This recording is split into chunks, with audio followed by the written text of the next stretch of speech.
C'est celui de solliciter les mandats publics, ce qui m'est arrivé aussi.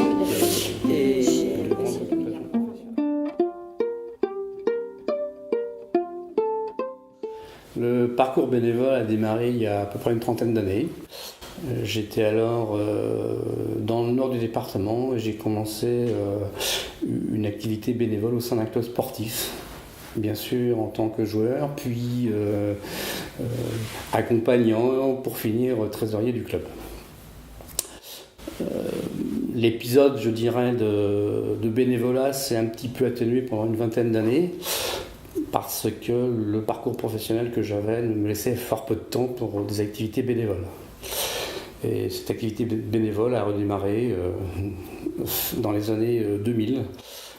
À un moment où effectivement mon activité professionnelle était moins soutenue et j'ai pu me consacrer à des activités bénévoles, à nouveau au foot à l'Hirondelle Saint-Julien où j'étais encadrant et trésorier, puis ensuite un peu plus tard auprès du comité de jumelage avec lequel j'ai fait connaissance lors d'échanges avec l'Angleterre.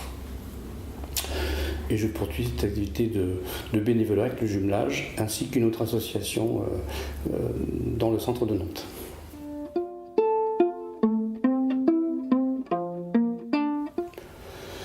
Alors, les conditions sont essentiellement des conditions de temps. C'est-à-dire que je pense qu'il faut effectivement être assez disponible pour pouvoir se consacrer au bénévolat. Pour ça qu'effectivement j'ai eu un parcours un peu haché en la matière. Mais bon, je pense qu'il faut avant tout être disponible. C'est d'abord la disponibilité qui fait qu'on peut être un bon bénévole, entre guillemets, je dirais.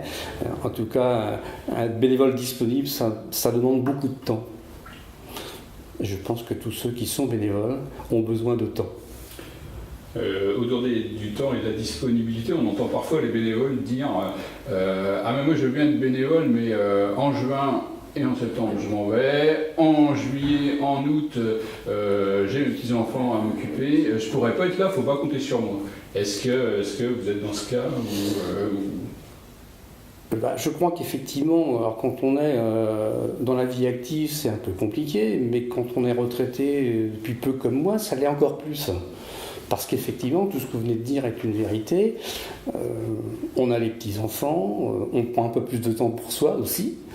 Et c'est vrai que ça peut nous amener parfois à dire, effectivement, il m'arrive assez souvent de dire à mes collègues du comité de jumelage, attention, de telle date à telle date, je ne serai pas disponible.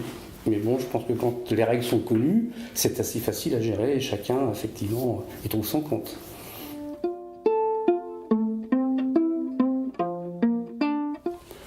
Des compétences, pas forcément, de l'envie sûrement. Et puis les compétences, je pense aussi qu'elles se développent au contact des autres. Je prends le cas du comité de jumelage. Effectivement, ma maîtrise de l'allemand est assez nulle. Je me défends un peu plus en anglais. Donc ça veut dire qu'en matière de compétences, j'ai certainement amélioré mes compétences en matière d'allemand. Mais pour le reste, là encore, avec la bonne volonté, on y arrive toujours. On a parlé tout à l'heure, en tout cas vous avez parlé de trésorier. Est-ce que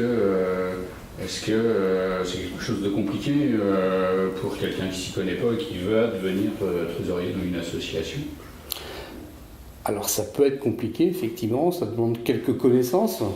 Je dirais qu'être trésorier, il faut d'abord savoir compter déjà pour commencer un petit peu, mais des compétences particulières, peut-être pas, mais ça peut s'apprendre assez vite. Puis vous savez, aujourd'hui, avec la technologie, il y a des logiciels qui fonctionnent très bien et qui nous aident parfaitement à gérer tout ça.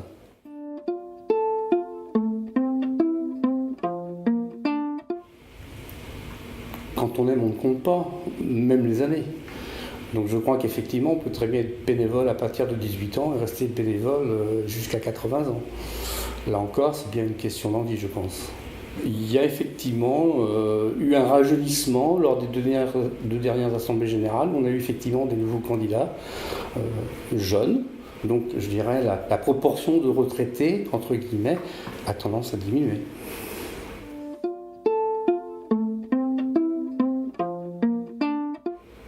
Beaucoup de plaisir, beaucoup de rencontres, beaucoup d'échanges. Je pense qu'effectivement ça c'est important.